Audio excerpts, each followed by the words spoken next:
All right, this is a really good conversation from Carl Benjamin on the civilization of vice. What happened to Western morality? It's a 21-minute video I'm not going to be showing here, so go over there and watch it if you want to hear the context, but I'm going to be explaining some of it in this video. And just fair warning, this is going to be a little different than my other videos, a little more philosophical. This is a philosophical conversation between Carl and a Greek philosopher on what happened to Western morality.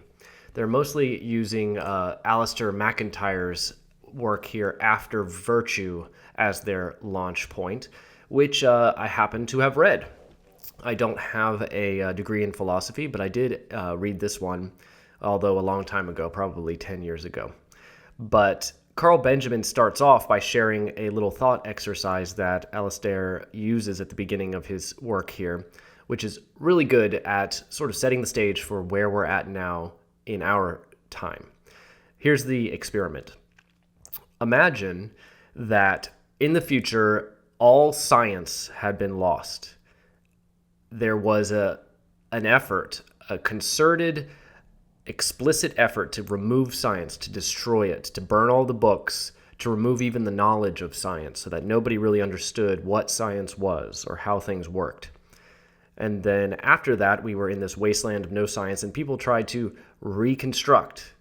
People tried to rebuild that knowledge by gathering together little scraps of books here and little bits of knowledge there so that they could try to regain some of the power that science had once brought to humanity.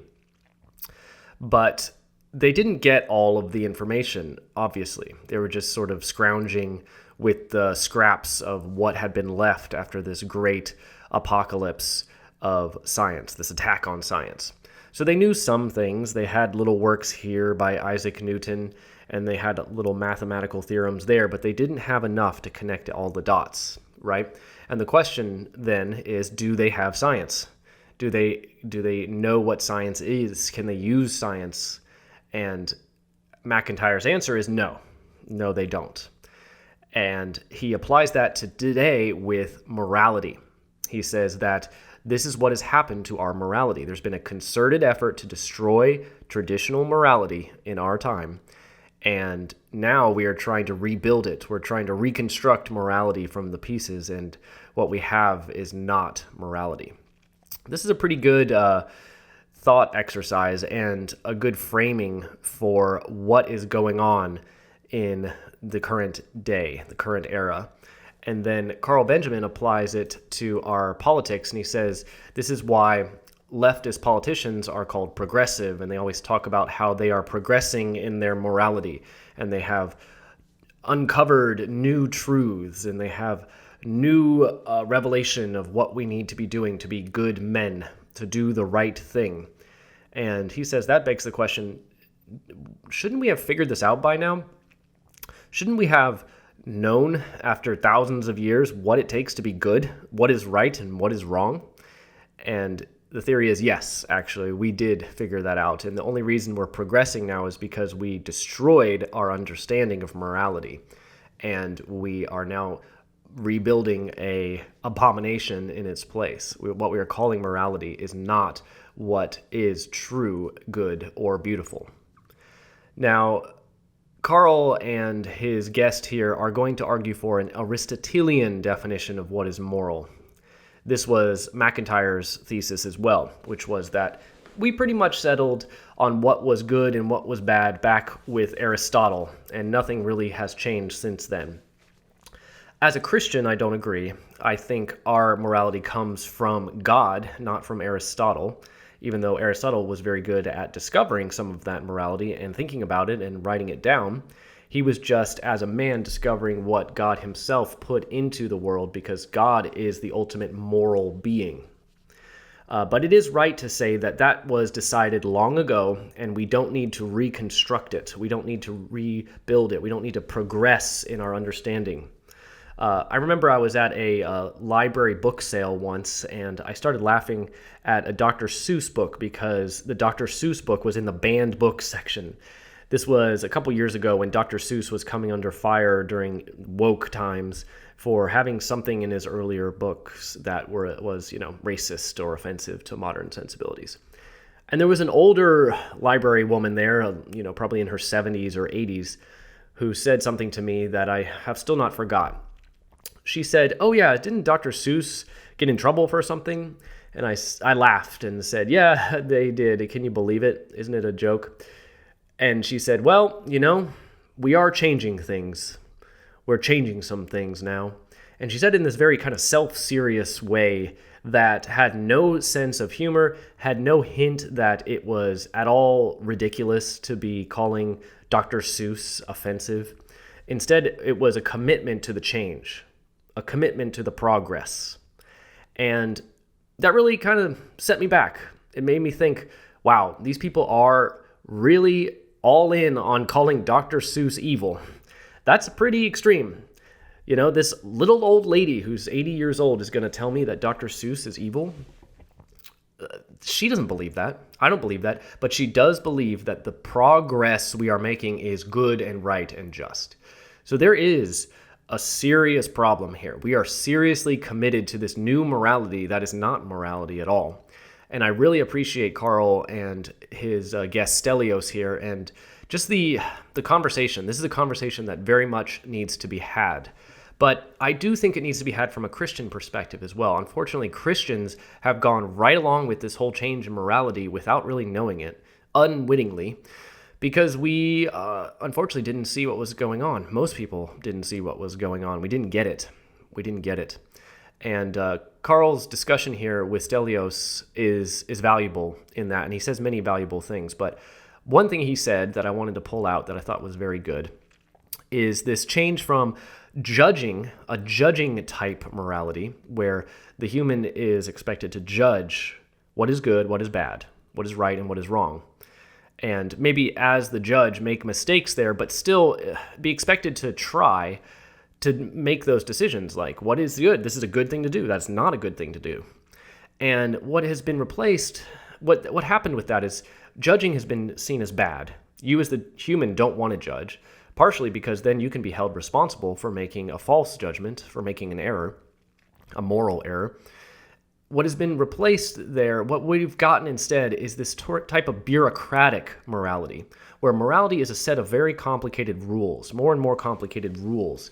And you, as a moral agent, just need to follow the rules. As long as you follow the rules, then you are a moral agent, because that's what the rules say. And if the rules are wrong, then yeah, that's a problem. We can change the rules, but you yourself can't be held responsible because you are following the rules. To use my Dr. Seuss example from earlier, Dr. Seuss has now been deemed immoral by the rules, which are, of course, progressive morality. The modern consensus on what is right and what is wrong has deemed Dr. Seuss to be wrong. Dr. Seuss is wrong. So you, as a moral agent, need to agree Dr. Seuss is wrong and claim that and, take him out of the libraries or do whatever, because that is the decision handed down from on high, from the hive mind. Dr. Seuss equals immoral. That's the new rule, and you have to follow it. It's not on you to judge the rule itself or to judge Dr. Seuss even as right or wrong, good or bad. It's just on you to follow the rules.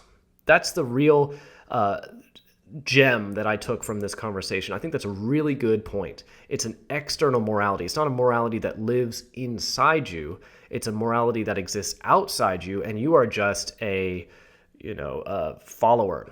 You are just a cog in the machine of this morality. And if the morality itself, the machine itself is wrong, then yeah, we might have to pass some new laws, fine-tune the machine, but you yourself shouldn't make any judgments. You yourself aren't really going to do anything about it. You just need to follow along. You just need to do what you're told. And then eventually the machine will self-correct. This is, of course, a high level of trust in systems. This is the kind of systematic, scientific, materialistic morality that we get because we trust the system above any individual moral agent. So we leave eventually all moral agency with the system itself, which conveniently, as I said, removes the responsibility from our shoulders. Well, I think this is a really good point. I think it's true. But it's interesting to take that in a Christian lens because we also believe that morality is external. It comes from God. But we believe that God placed that morality inside of every human heart. Traditionally, this is called the conscience. The conscience, that's a Christian word. Paul uses this word in Romans 1 when he says that all unbelievers are condemned by their own conscience. Even though they are unbelievers, they are unsaved, they don't have the Spirit of God in them, they have enough, just because they were made in the image of God, they have enough reason and moral understanding.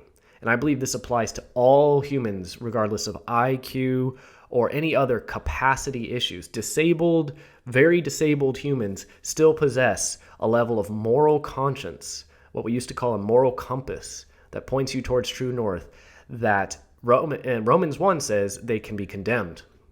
God is not unjust to condemn these men for their sins, for their wickedness, because he put in them the understanding that what they were doing is wicked.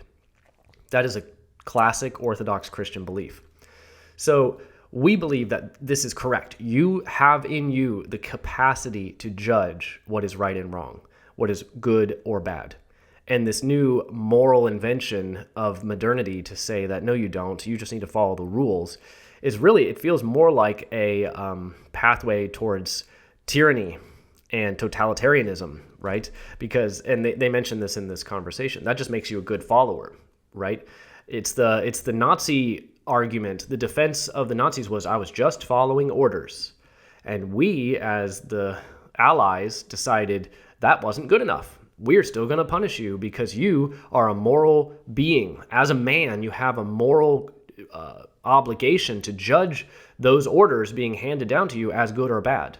But that has been done away with, right? That has been done away with in modern morality. You just have to have the latest update from the New York Times or from John Harris that you are told what is right and you just follow those rules. That is modern morality. And that is not a Christian morality at all. We believe that there are rules that come from on high. They're scripture. They're the law of God. But we also believe that those laws are written on our hearts. As believers, it's written in a much more real way because we have the living Spirit of God in us. But even unbelievers have that moral culpability of a conscience that is described in Romans 1. So we need to push back. I really like that Carl is doing this. We need more of this conversation. We need more explaining, especially to Christians, why going along with this change in morality is evil and unchristian. And it has allowed for such ridiculous evil. A great example would be the Democrats, the leftists, and this is true in the UK as well. Their policy of letting criminals back on the street. Letting criminals just go free, like very little punishment.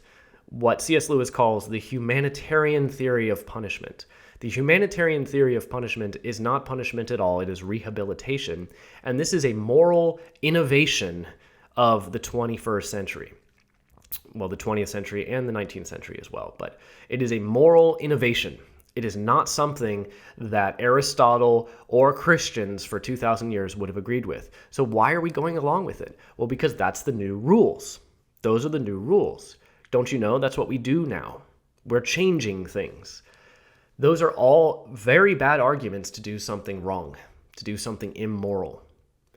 And we need to get back to that type of judgment-based morality where every man feels enabled to judge from his heart what is good and what is bad. Yes, informed by God's law and the Holy Spirit in him, but enabled to make those judgments, enabled to be a moral agent rather than just keep your head down and obey the rules as they are given to you. This is a really good point. I hope that we continue to grow in this. One last thing I wanted to comment on is a comment on the video from someone named Name Reveal Soon. He says, although it's your career to put on your thinking cap, let's not overcomplicate the issue. Western morality has been diluted and subverted by millions of non-whites.